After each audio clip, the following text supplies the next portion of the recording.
What is up, everybody? Welcome back to the Bodu podcast. This is episode number 4 already. Wow. Can you believe it? No. And for episode number 4, I have my sister Boba Grbić here as my guest. Welcome. Thank you so much. Woohoo. Okay. How are you? I am good. I am happy to be here. Yeah? Yeah. Why are you so happy? I don't know. I'm just excited for you. It's just nice to see you put so much effort and passion into this podcast. And it's just, I'm very, very happy for you. Yeah. Thank you. I appreciate that. I'm glad that I can be here and support you. So thank you for inviting me. Well, thank you for being a guest, because a lot of people are not scared, but, a little intimidated coming on, I feel like. And I understand, because you're talking on a microphone and you're opening yourself up to criticism, right? Yeah. Because whatever you say, it's out there for people to hear. So I thank you for being brave and kind of not worrying about that and just coming out to support me. We're not gonna focus on the criticism. Let's focus on how people can benefit from this. Right. And that's why I'm here, and I'm glad that I can again support you, and I look forward to hearing everyone else's stories. I think it's going to be great, honestly. Well, thank you for that. Yeah. So with your story, being in occupational therapy, we kind of want to just go through your schooling, your education, your current position, where you're at in life, how you got there. And we're just going to dig into occupational therapy a little bit for people to learn about OT. And I feel like, people don't know that occupational therapy is actually a profession, right? Mm-hmm. Everybody knows about physical therapy. Yeah. But I feel like you don't hear about occupational therapy as much. So that's why, it's awesome that you're coming on, because you're going to share your story, and then hopefully someone can learn a little bit about occupational therapy from this episode. Yeah, I agree. I think a lot of people don't know what occupational therapy is. A lot of people know what physical therapy is. Even like in my setting, and I work in an outpatient hand therapy clinic, and a lot of times by my patients, I'm called a physical therapist, right. Even though I, multiple times you correct them and you're like, no, I'm an occupational therapist. But I think people are just so used to, physical therapy, and hopefully I can provide a little bit of clarity. Right. But also, I feel like, when a patient goes to a therapy clinic, most of the time they're going to a physical therapy clinic. That's true. Right? So it's yeah. But they don't really know, that under that same clinic, there's occupational therapy. Right. A lot of times, the signs on the clinics, you'll see physical therapy. Not a lot of clinics have physical and occupational therapy. So I see. Yeah, I agree. I think that's where people get confused. Sure. Yeah. Sure. What are some of the main differences? I mean, since they're both under the same roof, occupational therapy, physical therapy, what's the difference? Well, occupational therapy, the word occupational, a lot of people think, that we help people find jobs because it's occupational. But the term occupational therapy, it's anything that occupies a person's time. So if I could describe occupational therapy in one sentence, I would say that, occupational therapists help people with various kinds of health conditions get back to to living life to the fullest, to participating in their meaningful daily activities. Okay. So occupational therapists focus on occupations, whatever that is for the patient. Sure. So anything that they do from the moment they wake up in the morning to the moment they go to sleep, what is meaningful for them? What do they want to get back to doing after an injury or a disability or any kind of health condition? So when you say occupational therapy, it's not just occupation. It's not just getting them back to work. It's also getting them back to their daily life. So, Exactly. self-care, being Yes. able to put on makeup, fix their hair. Yeah, starting from feed themselves. I'm sorry to interrupt, but No, starting from the basic essential, functions, like you mentioned, dressing, eating, bathing, Right. washing.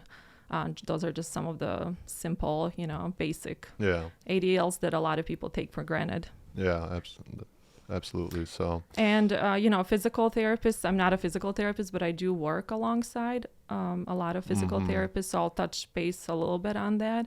And I can give an example if you want of like, let's say a patient in a hospital setting. we'll get into that. Okay. But before we actually dig any deeper into occupational therapy, I kind of want the audience, or if there is an audience listening to us, there might not be anybody, but if there is, I kind of just want them to get an idea of who you are and where you went to high school, if you played any sports in high school and college, and how you got to the position you're at right now, which is an occupational therapist. So where did you go to high school? So I went to Morton West High School. I played tennis there all 4 years, and I actually did soccer for 2 years too, freshman and sophomore year. Tennis I did all 4 years. Then I went to Dominican University for my bachelor's, and then Chicago State University for my master's. So that's kind of like the timeline, Gotcha. or the story. Okay, cool.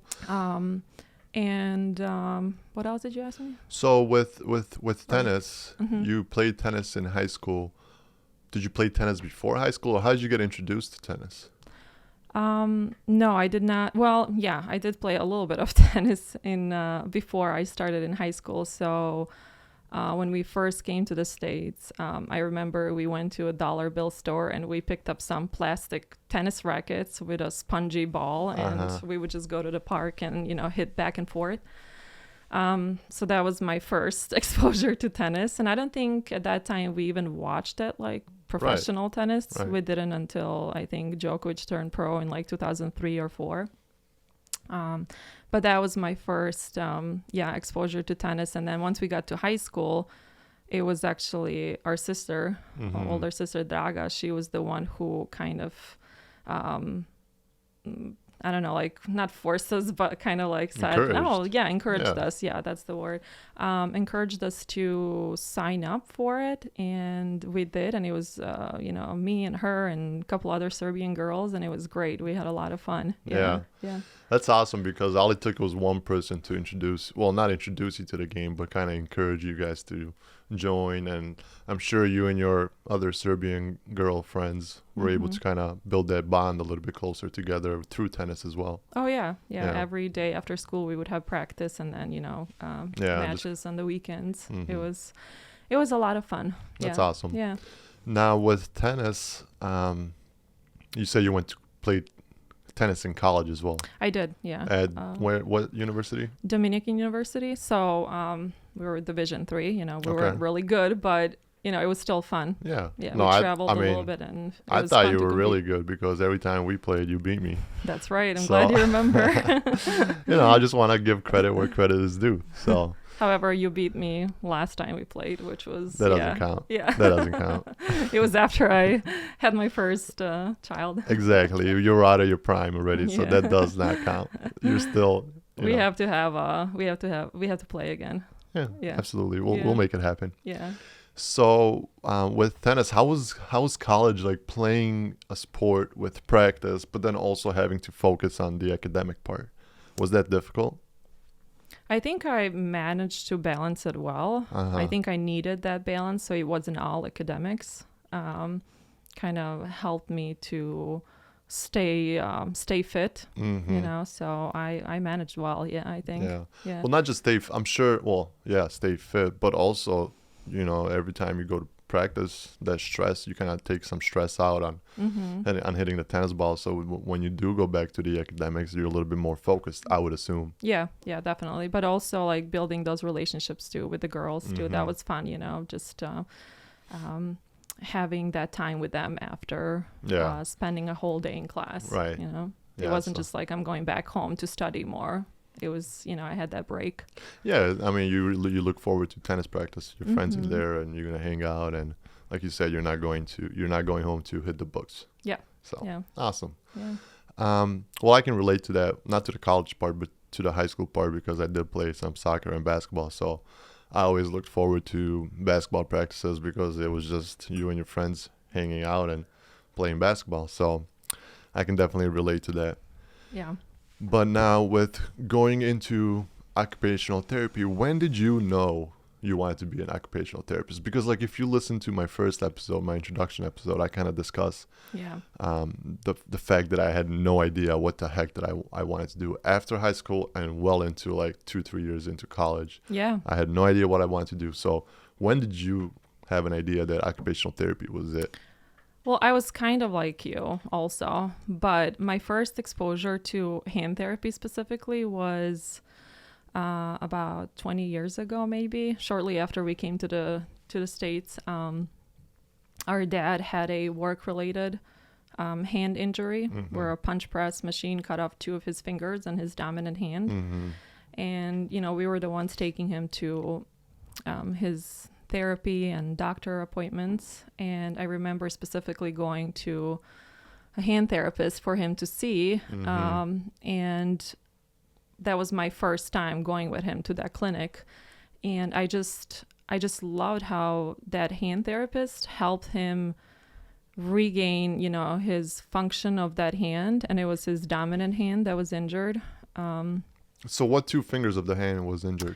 It was his index and middle finger. So the index and so the middle. he lost like the top joints. Okay. They were able to save his middle joints, which helped a lot with the function. Right. But yeah, so they weren't able to reattach the fingers, so he just lost them. Okay. Yeah. So then, you know, he had surgery and then needed to have follow-up therapy appointments. And I was really amazed by everything that OT did with him, all the activities they did, all the assessments that she did with him. And again, how he got his functional use back of that hand. Right. And I remember sitting there with him at that clinic, sitting next to him while they were, you know, engaging in the activities. I just remember sitting there and thinking, God, like, what does it take to be, like, I can't even imagine what it takes to be in that position of that therapist. It seemed so like unthinkable for me at that time. You mean like what it would have taken for you to get to that position, there, yeah. to be an occupational therapist? Yeah, Like exactly. the academics. Yeah, like the path you had to go through to get there. And I mean, why did you feel like it was so far out of reach? The way you say it, it feels like you kind of felt like it was out of your reach at that time. Why did you feel like that? I was still in high school. I didn't know what to do. Maybe I wasn't confident in myself at that time. You know, everything was new. I didn't know what, you know, direction, what career path to take. Right. But I always knew I wanted to be in something like in a medical field, but not necessarily a doctor or a nurse. And so we'll get later into into a little bit more detail. But that was my first exposure, and I always kept it in the back of my mind. Right. And then once I got to college, Dominican University, I took, you know, the first 2 years I was taking like the general courses, and I also explored a little bit with taking some accounting classes, even fashion merchandise, because I always liked arts and crafts and like fashion, and I thought, well, why not take it, you know. But then I quickly realized like that could be my hobby, you know. Why would I make a career out of this? Accounting did not care for, took 1 class and I was like, okay, that's enough. So then one day, my friend at that time, now my Kuma, we were sitting, and I don't know if she remembers this. It'll be funny when she hears this. Well, I hope she listens.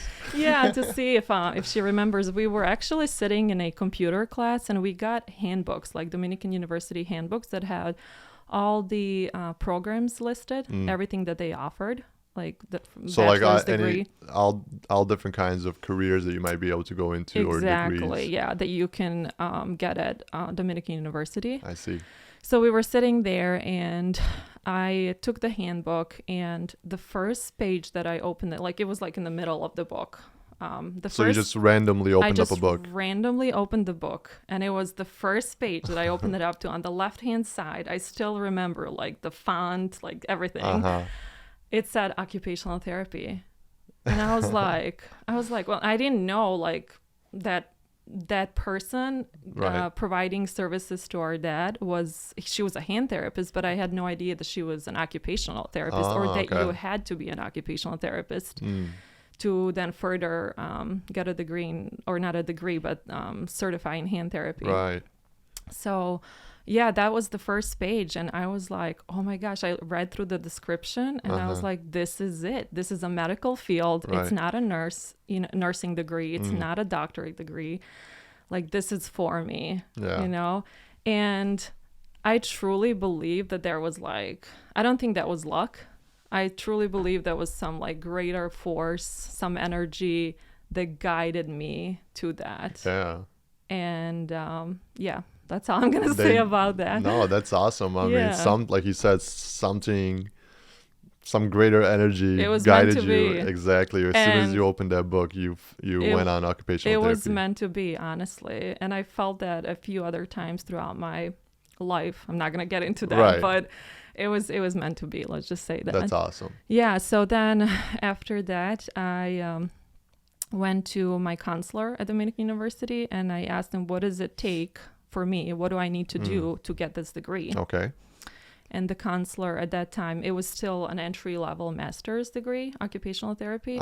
So he said, you need to get a degree, undergraduate degree or bachelor's in sociology or psychology. And I chose psychology because it was more appealing to me at that time. And I thought I could use it more, working with people. Sure. So that's what I did. I got a degree in psychology. And then in the meantime, I also got a job in an outpatient clinic that provides occupational and physical therapy services. And that was great. And I highly encourage anyone who's thinking of going into those fields to get a job at those facilities. Like I said, I was rehabilitation aide, so I was helping patients, setting them up on exercises, modalities, even had a little bit of experience working at the front desk. So, answering calls, scheduling patients. So it was just great because I got to see, is this really for me? Sure. And that's why I encourage anyone who thinks they might be interested in these careers to definitely go out there and get a job in that type of setting, or do a little bit of shadowing or observing. Right. So I did that, and that also continued into graduate school. I was working on the weekends. Okay. Just to kind of keep my foot in the door. Yeah. So like I mentioned, I went to Chicago State University. It was a 3-year program. So let me, before you get into the Chicago State University, with being a rehab aide, one of the things I did as well before going into my physical therapy assistant program, I shadowed a physical therapist as well, just to see, actually I needed to shadow somebody because I needed, I think that was a prerequisite or something. Right. Yeah. I think I needed 100 and something hours of shadowing time. For me to apply for the program. So being able to shadow definitely kind of let me know what the profession is about, and gave me an idea of what I'll be doing if I was to finish the program. So I enjoyed it, and I agree with you 100%.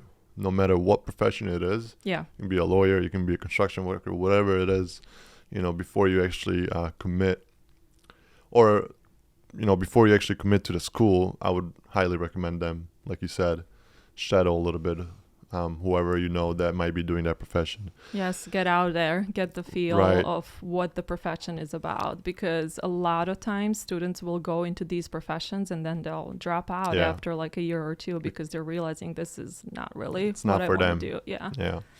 But another thing I wanted to mention with people in my class who were aides at a clinic, they typically did better, but they had an advantage on the rest of the kids because they were already familiar with some of the terminology that people used in the clinic, or they were familiar with the exercises. So when we had our exercise class where we learned about different exercises or modalities, whatever. Yeah, exactly. That was me. I excelled on the modalities, like setting up the patients on modalities when we actually did that in a class. Yeah. Mm-hmm. So I think that's very important. One, because you get to see, what the profession is about, but two, because you're learning on the job, which you'll be able to carry over into your schooling as well. So highly recommend it. Yes. Mm-hmm. Yeah. Could not agree more with that. Yeah. So with your undergrad in psychology, Mhm. right? What kind of GPA did you have to maintain? Did you have to maintain a GPA? Do you remember, or did you In order to get into OT school, to get into OT school? Do you remember what the requirements were I think the requirement, I think at that every time? school is different. At that time, it was like, oh gosh, I think it was like 3.5, Okay, 3.75, something like that. Yeah, Okay. I'm not too sure. sure, that's okay. Yeah, yeah. But I do know that, even my program, we had to keep a certain GPA average, and so Yeah, they had other requirements like in order to enter the program, like you mentioned, like shadowing, observing at not just OT but like specific settings too, what kind of settings? like pediatric, outpatient, a little bit of hospital settings. What's outpatient? What's hospital? Like, what's the difference between outpatient and a hospital setting? So like a hospital setting, let's say a patient with like a hip replacement, they would be in the hospital for maybe a day or two Okay. after surgery, just so that everything is where it needs to be, all the vitals and everything, the patient's feeling okay, before they can transfer to an outpatient clinic. I see. Okay, and then that's where they would go home first for some time and then transfer to An outpatient clinic. clinic. Yeah, you're right, because there is home therapy as well. Yes, yeah. From what I remember, when I was in PTA school, I had a clinical at an inpatient facility. So hospital is like an inpatient facility, right? Yeah. So I had a clinical at an inpatient facility, which same thing, like you said, after like a hip surgery, some people would be able to go home right away, or a knee surgery, but some people had to spend like 2 weeks in the inpatient facility. Yeah. So that therapy was a little bit different when it comes from a physical therapy point of view. Inpatient therapy versus outpatient therapy are night and day, in my opinion. Outpatient therapy, you're able to do a lot more with the patient. The patient's a little bit more stable by that time too. Exactly. Now, is there a difference in occupational therapy as well between inpatient and outpatient, like a significant difference? Yeah, well, like most outpatient settings have physical therapy and occupational therapists, right? So occupational therapists are mostly hand therapists working in an outpatient setting. Inpatient, they focus on ADLs. More so, I would say. And ADL stand for what? Activities of daily living. Okay. So, and I can give an example. Sure. Let's say a patient has a hip surgery and they're in the hospital, let's say post-operative day 1 or 2, and the doctor orders physical therapy and occupational therapy. So physical therapists will come in. Again, I'm not going to speak too much detail because that's not what I do. But Right. Physical therapists will come in. They will, assess the incision site, manage the swelling if there's swelling, which there always is after a surgical intervention. They will start working on range of motion of the foot, the knee, the hip, staying within, precautions, of course, post-surgical precautions.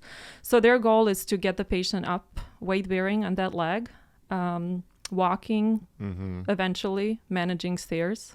Right. Occupational therapist comes in, and from day 1, we want to facilitate patients' independence.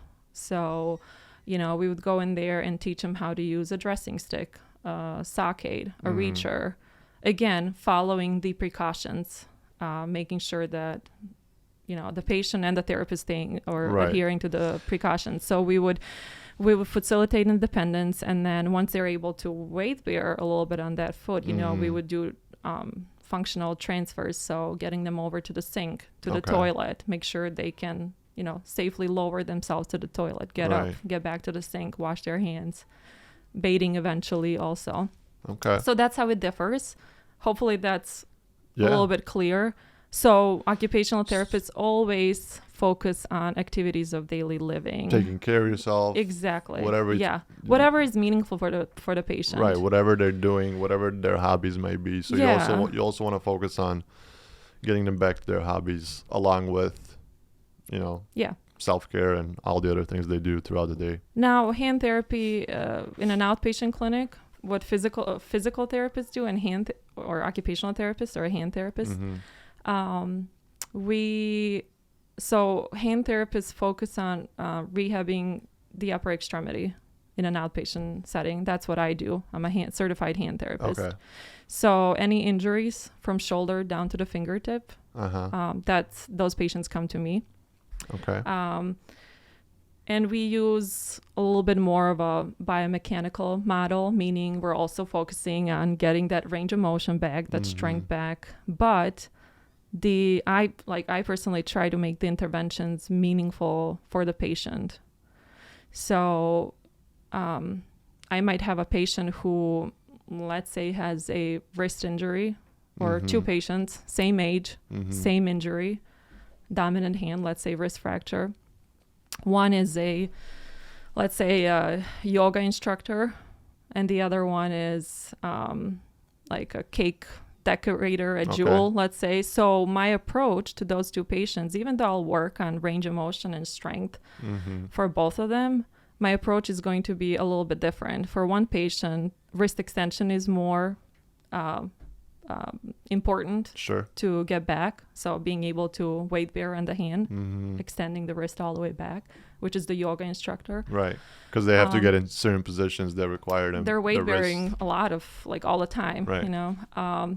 The other patient, strength is going to be a little bit more of a focus because they need to be able to lift weights, to squeeze the icing, to decorate the cake. So even though I'm focusing on both on each patient, the approach is, it's the same injury, but the focus, the intervention might be slightly different. Right. I'm going to put a little bit more focus and attention to working on regaining that grip strength for the cake decorator patient.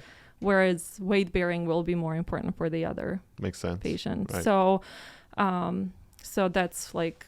Yeah, that's how you kind of determine your plan of care, right? Exactly. You kind of look at their hobbies, you look at what they like to do, what their occupation. Yeah. And you base your plan of care. And when I say plan of care, I mean like the exercises and the therapy that you're providing the patient based on their goals and hobbies and activities of daily living. I just think it's a little bit confusing to people, you know, because when they do get sent to therapy, like you said, it says physical therapy on the clinic. And then once they get to me, you know, they still think they're in physical therapy because a lot of it is, like I said, biomechanical model. And we're also restricted in how much we can replicate those daily activities in an outpatient clinic. A lot of hospital settings have actual like apartments where you can go and practice with patients. Whereas in the clinics where we're at, we really have to be creative.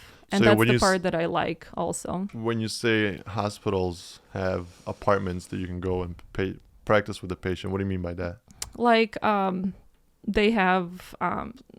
like apartments where like they have an actual kitchen, like a bathroom, like not like an apartment, but like a practice room. Yeah, like a little that offers a kitchen, a bathroom, like a little simulated like bedroom. Okay, I get you. So where you can practice those activities of daily living when they have to go home and do those activities. Yeah, so it's just like a little dummy kitchen where they can go in there and reach up for the shelf and practice putting away dishes. Exactly. Things that they would do and they at actually do baking, like my fieldwork site. I did an acute care, but I also did a little bit of like inpatient too.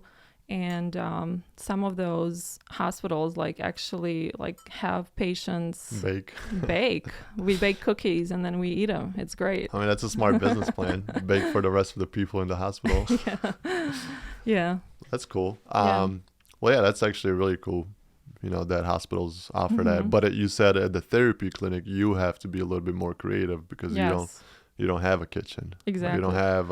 well, we do, but only the therapists use it. So you don't want really patients going back. Into, it's not a kitchen for therapy. Exactly, yeah. I might have them like fold our laundry, like the towels, you know. Just making them work. Yeah, you have to like get creative really. And that's the part that I like, So what are some of the exercises like in occupational therapy when you're dealing with somebody that's a cake decorator? What are some things that you're working on with the hand? Yeah, so like initially, after a wrist injury, I don't want to bore people too much No, with you're this, not boring. but That's interesting. initially when they come in, you work on reducing that swelling. So you're doing a little bit of massaging and starting on gentle, active range of motion, meaning whatever they can do on their own. And then from there you go into passive motion and then eventually strength once the wrist is healed. Let's say, weight bearing. So how do you strengthen, like, because we all have muscles in between our fingers, right, or in our palm, muscles that help bend our finger and extend our fingers. How do you like, I know how to strengthen a bicep, right? I grab a piece of weight and all I do is do bicep curls. Yeah. But how do you do it with the hand? Like, you can't be doing hand push-ups. Like, what do you do to strengthen the hand? Yeah, so there are a lot of muscles in the hand. What we do is, well, if you want to have a good grip strength, you have to strengthen the forearms. You're doing a little like wrist curls. Therapy is great for targeting specific small muscles of the hand. You'd be surprised how many exercises. What's a therapy? Therapy is like this silly putty. So it's like a clay, or it's kind of like clay, yeah. It's kind of like what kids play with when they're young, like that clay, right? Yeah. That they and can form. There are different resistances to them too. Okay. So they have different colors and different resistances, and there is an infinite amount of exercises that you can do with that therapy, like getting the therapy between each finger and stretching the putty, pinching the putty, that's pulling it. That's the one I've seen pretty frequently at the clinic. Whereas the patient grabs a whole ball of putty and then they kind of pinch it and pull it with each finger, and they're just kind of working on that pinching grip, which is also strengthening the muscles. You can hide items in there too. Right. I also kind of go beyond that too, and I had this patient who had a carpal tunnel surgery, and his goal was to get back to guitar playing, and he lost a little bit of like wrist flexion and strength, and to be able to play a guitar, I don't know which. Right. I mean, you can play with either one. Yeah, his like the hand that was on top of the guitar, he couldn't fully like flex it, and he didn't have the strength and the coordination in the fingers. I see. So what I did is I took the piece of the putty, and I put it at the end of golf club. Okay. And I just kind of had him kind of hold it there. Sure. And then he was pressing into the putty, kind of like to stimulate, That's awesome. Yeah. And you came up with that, or you saw that somewhere else? I came up with it. What? Look at you. Okay. Also, like, I had a surgeon who needed to get back to like sewing or suturing incision sites, and I had her bring in like her equipment or surgical tools that she uses, and she was actually sewing through the putty. Like the axes they use and the hammers, right? I'm kidding. No, not those. No, she just brought in like the suturing equipment, and she was kind of like pulling it through the putty. So like you could really use it in a lot of different ways. For the patient that I mentioned earlier, who was a cake decorator at Jewel, she needed to stand, and she was, I think, holding like a 5-pound icing bag, and she needed to like squeeze it as she was decorating the cake. And she does this for 8 hours a day. So it was really important that she needed to be able to perform that specific function. So I had her hold the 5-pound putty, and she was like stretching it down with her hand, so kind of like simulating that activity. Yeah.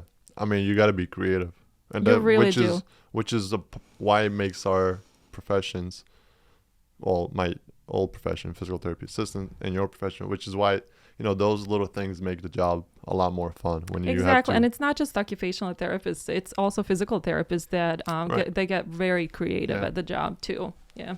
I mean, you get athletes, and you get a wide variety of patients, sports athletes. Like you said, patients that just want to go hiking, they want to get back to hiking, or they want to get back to traveling. I remember I had a patient that she was, I think she had like a knee replacement or something, but she was going to Italy that summer, and all she wanted to do was to be able to climb up and down stairs, right? Yeah. And I haven't been to Italy, but I assume there's a ton of steps Yeah. and That you have to stairs take, that you yeah. have to be able to walk through, especially if you want to see some of the sites. And So that's the fun part about right. our jobs. It's you get the same diagnoses, same injuries, arthritis, tendonitis, wrist fractures, elbow fractures, whatever it is. They're pretty much mostly the same, but the stories that people come in with and what they want to get back to is what kind of separates them, Right. and Everybody's what keeps different. what keeps it fun for Yeah. us therapists. Yeah. Everybody's different, but I definitely agree that patients are part of the job that really make the job fun.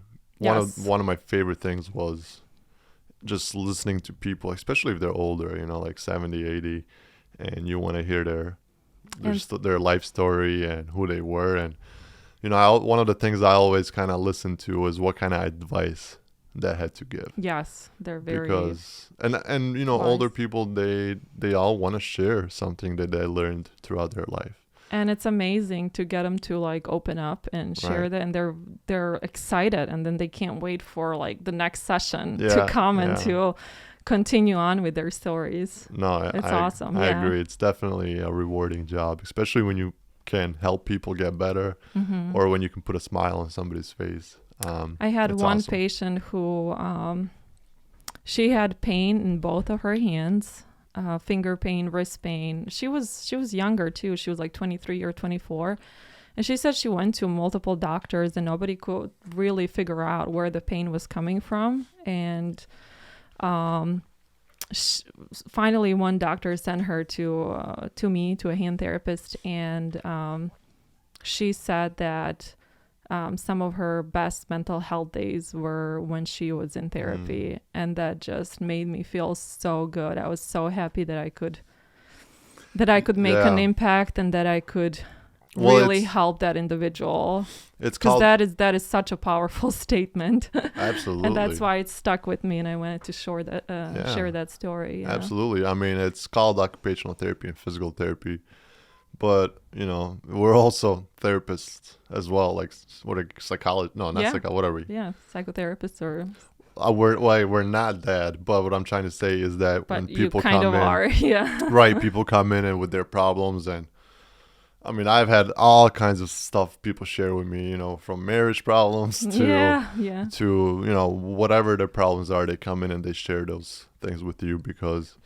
some people, as I mentioned before in my first episode, I think I mentioned that they don't get to talk to people a lot, especially if they're the That is so elderly. true. Sometimes there's a lot of people that they have kids, but their kids are living across the country, and they don't have anybody here. They're just kind of alone. And Yeah, so, I mean, you're a big part of somebody's life. definitely. Yeah. Which is awesome, and another reason why it's such a rewarding job. But kind of going back to the school part, what were some of the toughest classes that people can expect to take in order to get their occupational therapy degree? Well, I think depends on the individual. Some people are stronger in, For you, what was physiology, your anatomy. For me, I would say like starting off occupational therapy school, you're learning all the different theories and models. Although I understand the importance of those classes, I couldn't wait to get into the real like hands-on, classes. So for me, it wasn't tough, but it was just a little bit boring, maybe. I'll say it.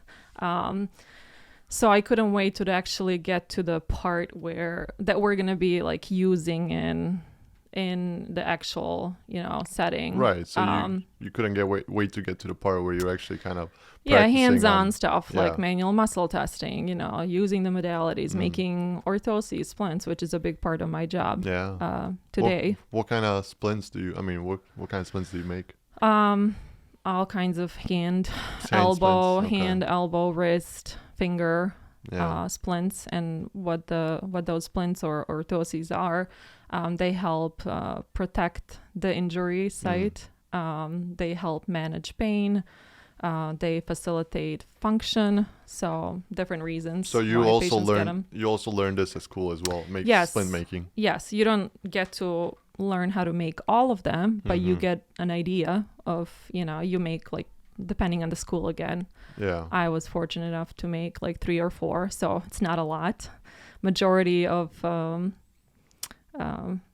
things that you learn in school is great, but you really get to do a lot more when you're actually out there in the real world. So do you feel like right out of school were you prepared for the real world, or did you have to kind of ease into it? In a sense, yes and no. Right. And I'll explain that. So my graduate school, again, it was entry-level master's degree at that time. They didn't have doctorate degree. I think now a lot of schools are transitioning to the doctorate degrees. And I think by 2027, they want to make all OT schools entry-level doctorate. So for me, it was still master's. Yeah. So it was 3 years, 2 years of class work, and the third year was field work. So I had 2 sites. One semester was in an acute care setting, and the other one was in a school system. So, I really wanted to be placed in a hand therapy clinic because I always knew, since I started OT school, I knew hand therapy was my goal. That's what I wanted to pursue further after finishing OT school. So yeah, they didn't place me in a hand therapy, and I was very in a hand therapy setting, so I was really disappointed. Okay. But going through the field work experience in an acute care and then a school setting, I was very thankful that I had those experiences because it really allowed me to see what it is that OTs do in those settings. Had I not gone to the school setting, I wouldn't have a really good idea, even though we learn about it in school. But unless you're really out there, Right. you really don't know, what it is that they do. So it was a great experience, and I was thankful for it. But then, once I graduated, passed my OT license exam. What's the license exam? So licenses. OT exam, it's to get your license.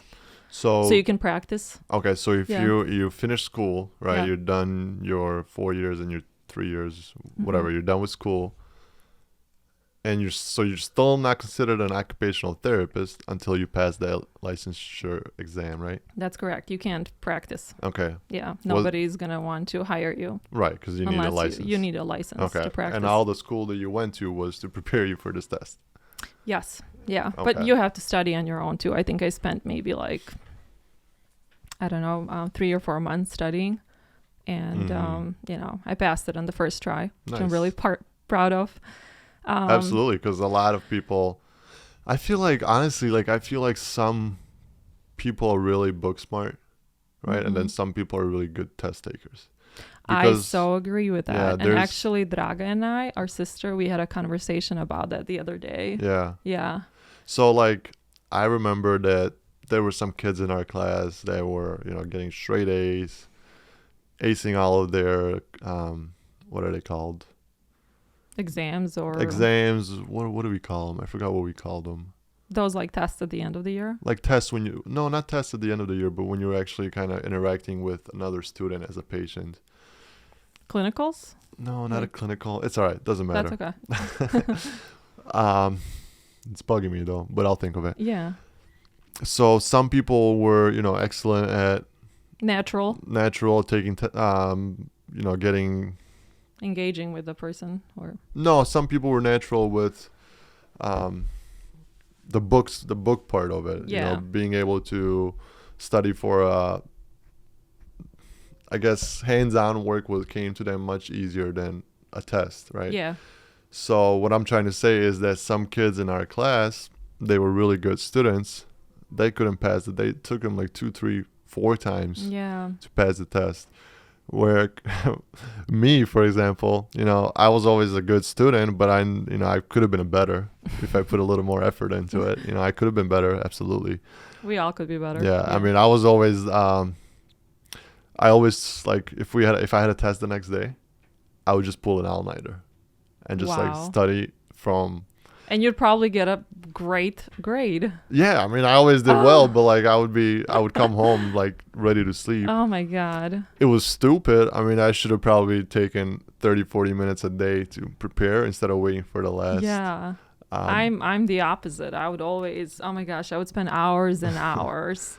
yeah. And I feel like I wasn't a good test taker, Yeah. honestly, because I would put so much effort and time into studying. Mm-hmm.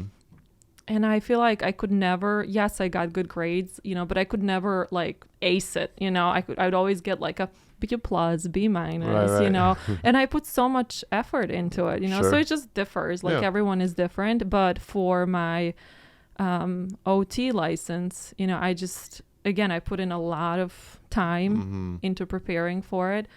And I passed it on the first try, and I was very proud of myself. I mean, as you should be. Yeah. You just went through 7 years of school. Yeah. So yeah, then I got my OT license, and going back to your question, was I prepared, once I got in the Mm-hmm. actual workforce? I feel like had I had that level 2 field work in a hand therapy setting, I Right. would have been a lot more prepared for hand therapy. Mm. I didn't have that.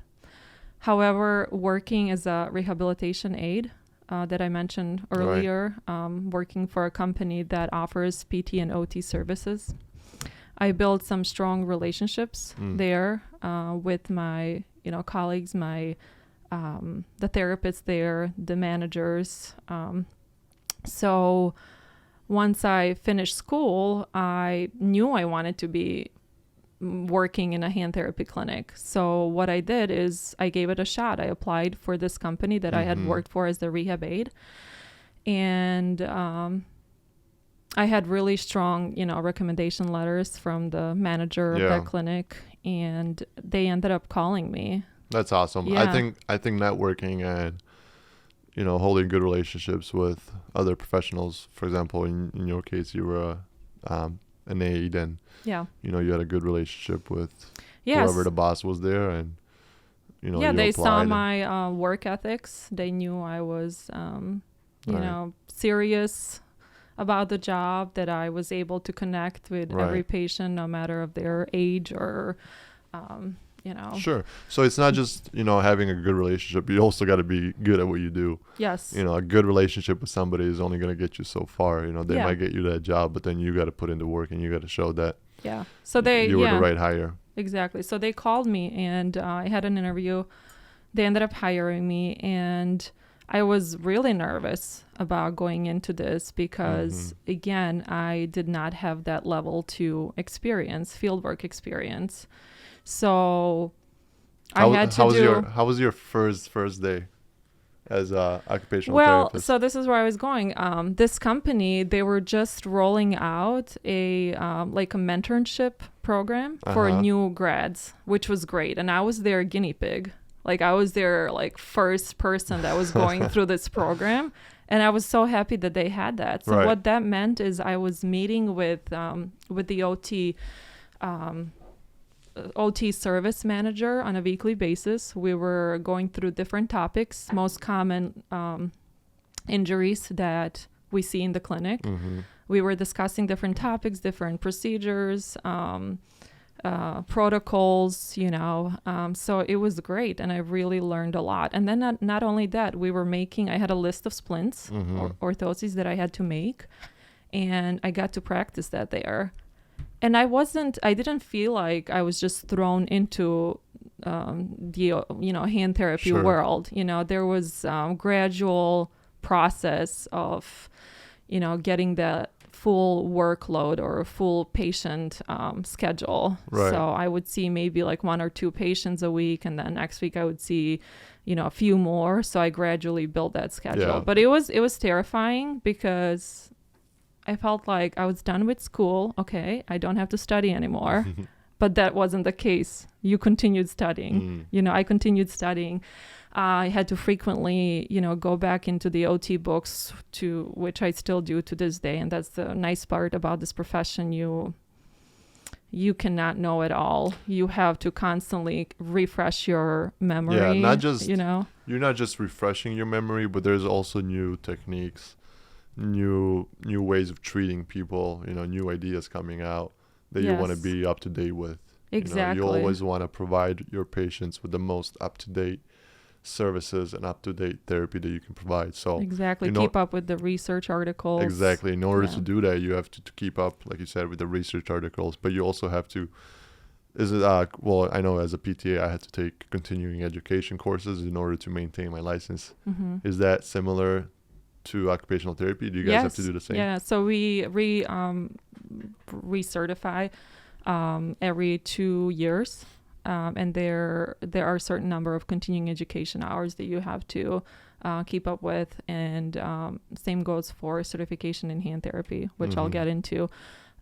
So there were a lot of challenges, as I was saying, as a new grad, but I had to constantly, go back into the books, learn as I was getting new diagnoses on the schedule. I was kind of reviewing that and just making sure that I was prepared. And I still remember my first patient that I did an evaluation on.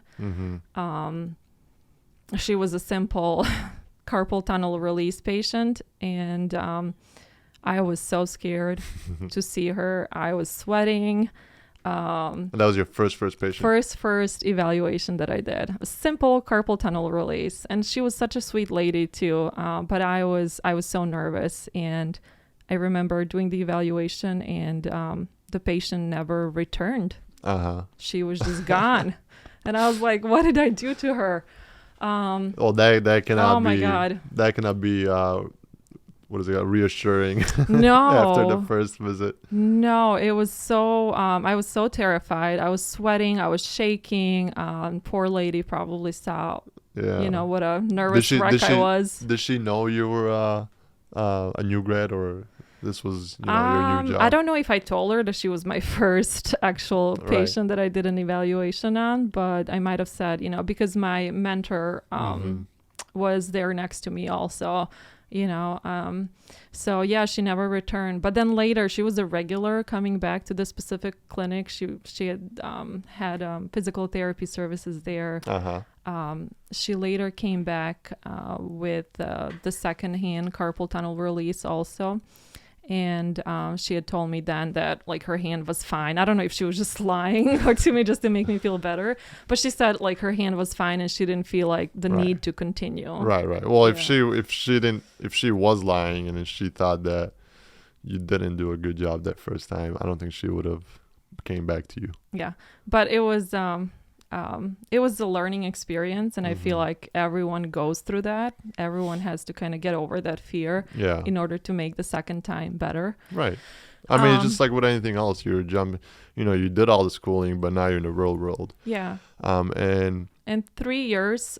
So I always wanted to know that I wanted to be a certified hand therapist. That is the highest level of education that a hand therapist can achieve. And it's not only occupational therapists that can get certification in hand therapy. It's also it's open to physical therapists as well. Okay. Yeah, but most of us it's occupational therapists. I see. So were you saying because you can go to PT school, finish PT, be a physical therapist, and then get certification in hand therapy. And how long is that program? To get certified in hand therapy? Yeah. So it's not a program. It's just an independent study. You prepare for it on your own, and you just sit for the exam. So it's a test that you got to prepare for. But you have to, it's a test you have to prepare for, but you have to have a certain number of hours working directly with hand patients. Okay. But what about physical therapy patients? Well, so they would have to see... They would have to see hand. So they would have to be working in a clinic that, or not so much. That has like hand therapy equipment, right? So they can see those patients there too. Okay. Yeah, I think it's like 4,000 hours of direct practice in hand therapy. Okay. Yeah. So and then. So I have a question. Sorry. That's okay. But if a physical therapist was seeing a occupational therapy patient for an elbow, that would count, right? Yeah. Yeah. or shoulder? Yeah. Okay. Shoulder is kind of like It's it on the border. overlaps. It's on the Yeah. border. So it depends on occupational therapist's experience. If they at our clinic, most of the shoulder patients went to a physical therapist, unless it was like proximal humerus fracture, or for some reason they'd be sent to me. But I was, it depends on the hand therapist experience if they want to take on the shoulder patients or no. So the shoulder is kind of like a gray area. I gotcha. Yeah. But now, I just wanted to mention working at that time when I started working, it was you had to work for 5 years in a hand therapy clinic before you could sit for the exam. And 3 years into my work, they ended up changing it from 5 years to 3 years. Oh, okay. So that was very convenient. Yeah. Because I was like, this is great. And I thought it was good timing because I started realizing that my knowledge was kind of plateauing at that point, 3 years into my profession. Yeah. So this kind of like pushed me to study and refresh, but really study everything in detail in like to prepare for this exam.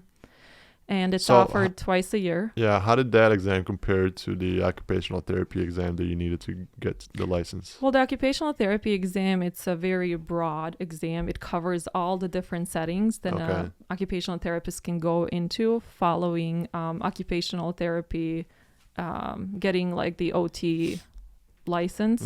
So a person can go into, and I'm sorry I didn't mention this earlier, but a person can go into like mental health, into school setting, working with kids, into outpatient, inpatient. So for me, I decided hand therapy was for me.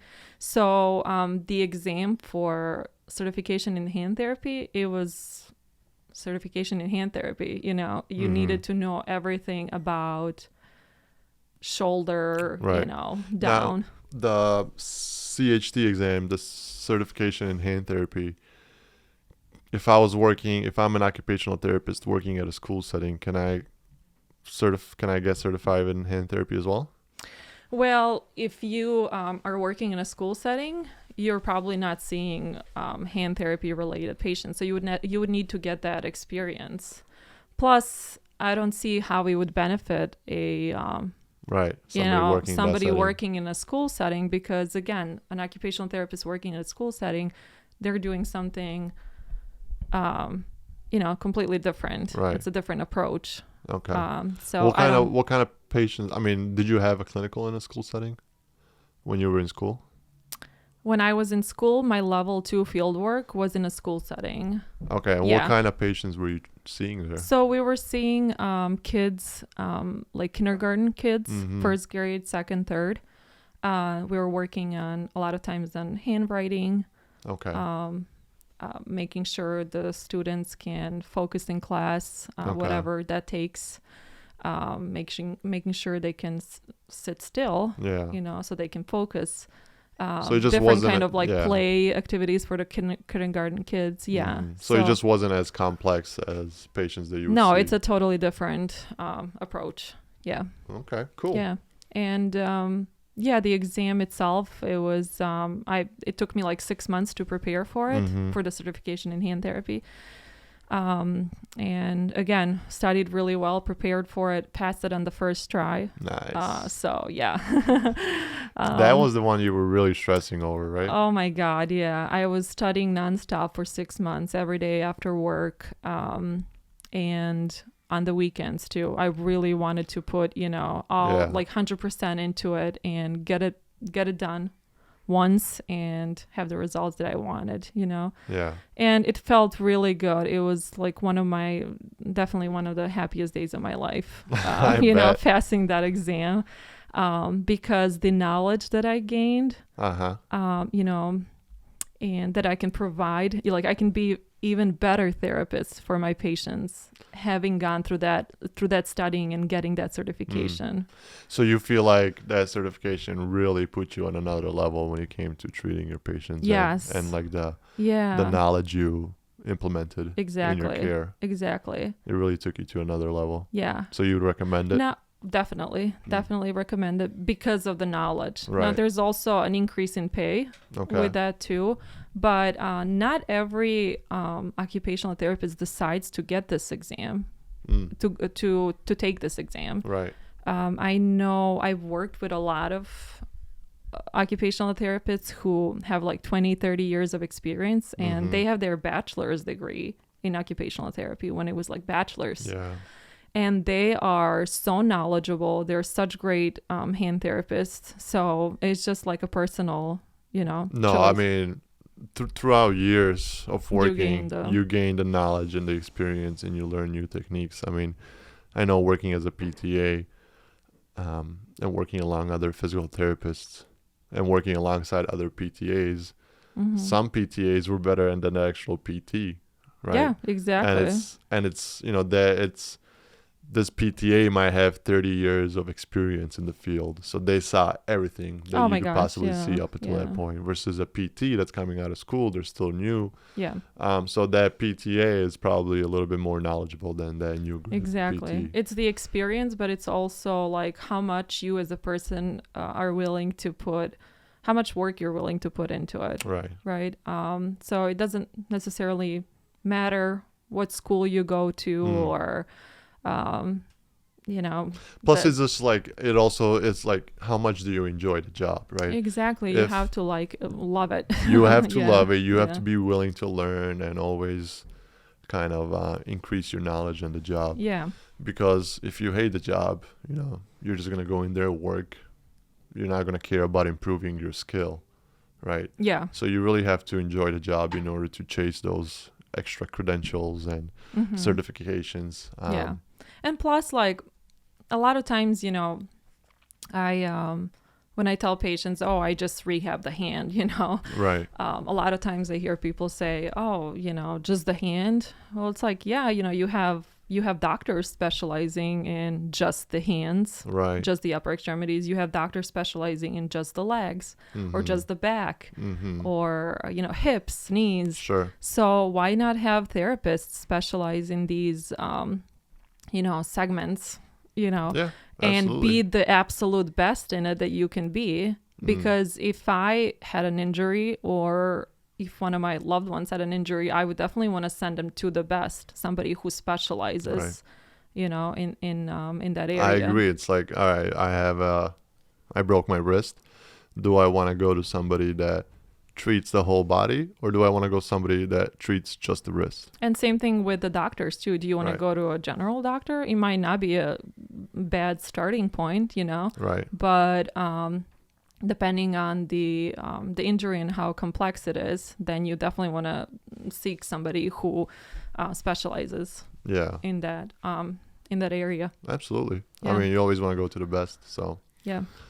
That's why you went to the best. that is right. I did go to the best. You just reminded me. Or going back to the splint making. Yeah. Well, I'll share the story for people, but I enjoy playing basketball, and I played basketball at Export. Yeah. And I just played pickup games. But what ended up happening is I went for a steal, and my finger went like directly into the ball, and I heard a pop, and like I looked at my finger, and it was just hanging down. Like the tip of my finger was just hanging down, right?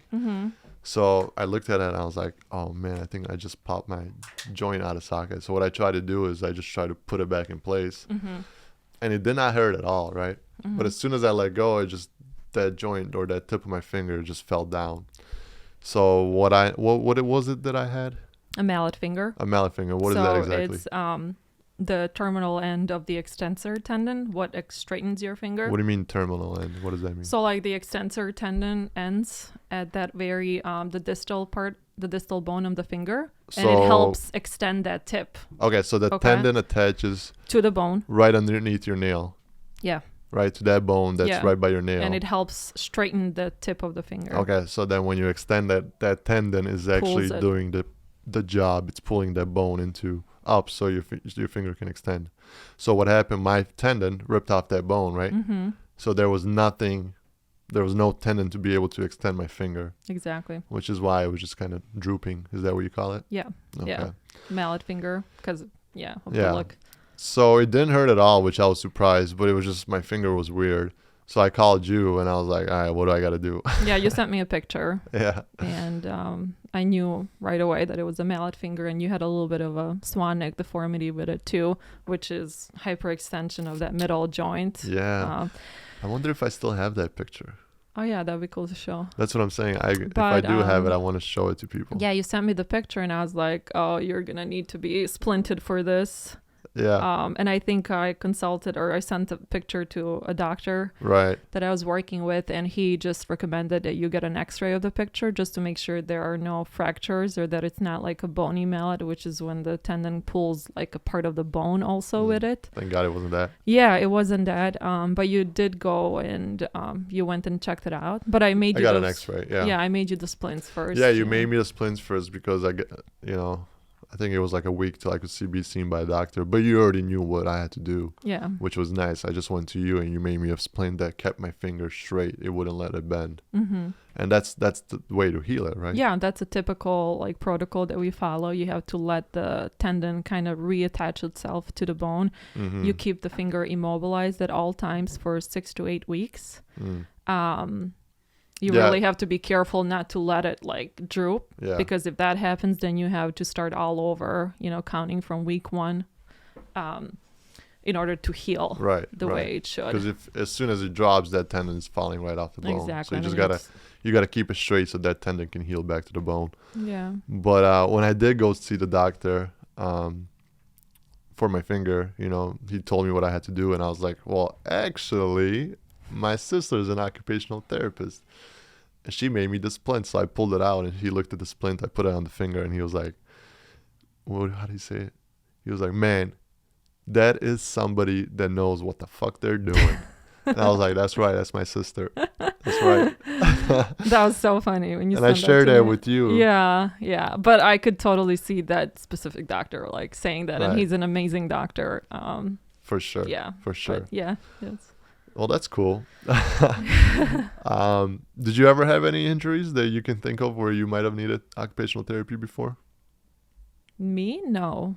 I did have a little bit of, I remember when I was working like long hours, I think I was getting a little bit of carpal tunnel. So anybody who's doing any kind of job, repetitive work with their hands.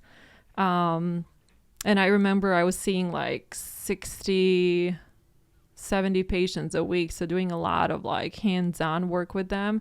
And my right hand, my dominant hand, I started getting a little bit of like numbness in the fingertips.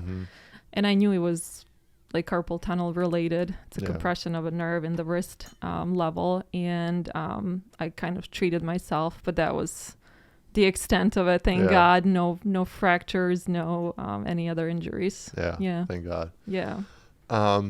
So for somebody that's, listening to this episode and they're thinking, oh, this is occupational therapy sounds interesting. Might be something I want to look into. Do you have any like recommendation for anybody that's trying to, go into occupational therapy school? What would you suggest to them? Or I know earlier you suggested, definitely, getting a job as an occupational therapy aide or shadowing, right? Yeah, rehabilitation aid, shadowing, observing.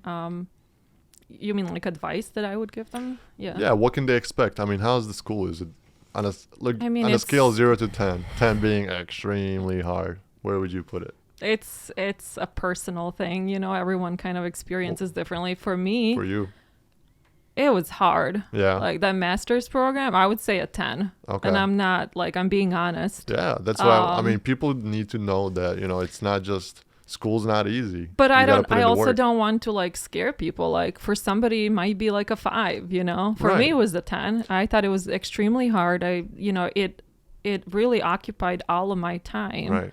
I remember I had to rebuild some of my friendships with my girlfriends because I was just not present for those 3 years. Right.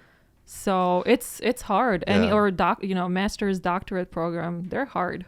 Yeah, you just know? like, I So mean, just I'm like being any other. honest, yeah. Yeah, well, that's what we want to hear. I mean, we want to hear honesty because it might not be hard for some people, but it is hard for you. Yeah, It and was hard for you. So, I mean, I go hope this, the point of me coming on and talking about occupational therapy was to bring awareness to Yeah. it. Just kind of hopefully paint a clearer picture for your listeners of Sure. what it is that we do.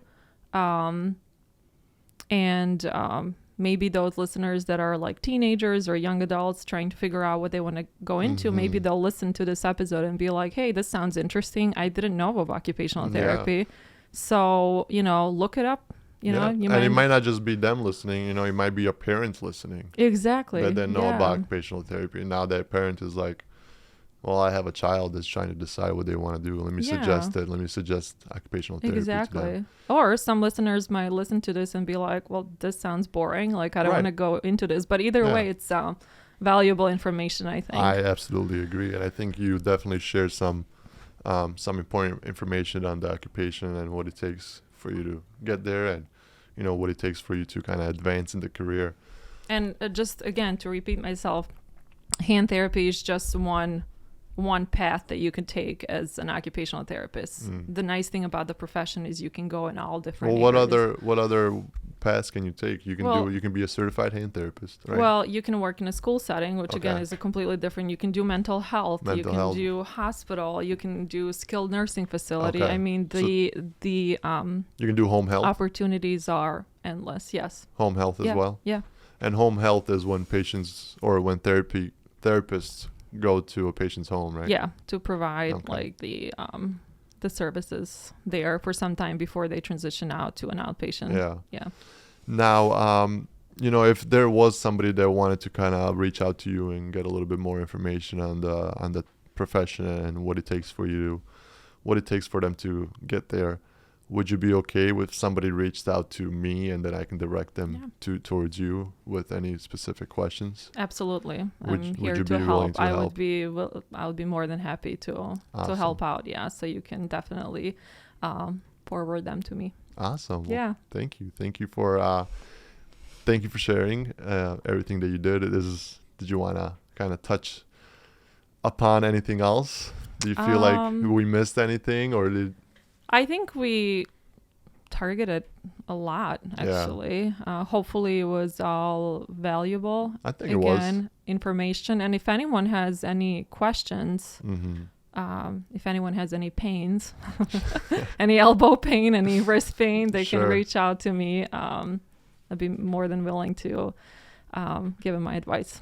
Awesome. Well, thank you for coming on. Thank you. Again, I'm so happy for you. I'm happy that I'm happy for all of us. Yeah. I'm excited. Glad that I can support you again. I've already had, Jovica on, I had Nicola on, and now I had you on. Yeah. When was the last time we ever sat down and spoke like this? Gosh, I don't remember. I don't know if we ever did. Yeah. So again, I'm looking forward to continuing to have you on as a guest, because this is awesome. It's exciting. You're not just an amazing occupational therapist. You're also an amazing mother, amazing human being. You. So there's a lot that you listen to me. I'm like, no, but you know what I mean. I was gonna say, I'm not currently practicing because I am a stay-at-home mom right now. So it's a little bit challenging in that sense because I'm not out there in my profession. Yeah. But I'm doing it for a good reason, and I just keep reminding myself of that. And I'll get back into the workforce. I don't know. Absolutely. When that will be, but I think you should definitely take the time to enjoy the quality time that you have with your kids. And I'm reminding myself every day of that, just living in the moment. And plus you also said you're perfecting your cooking skills, right? I am. Cool. I am. I'm pretty proud of myself, actually. I'll be over tomorrow then for dinner. Sounds good. Sounds good. I'm kidding. But again, thank you so much for coming on and for sharing everything that you did. You're welcome. Thank you guys for tuning in. Please, if you enjoyed this episode, please give me a like. Give me a follow as well. Leave me a comment. Please leave me a comment. I would love to engage with you guys, kind of get your thoughts on the episode. Plus, also, if you feel like there's any way of me to improve or, how to make this podcast better, please let me know. Please, please, please leave me a comment. And thank you guys for tuning in. Peace out, everybody.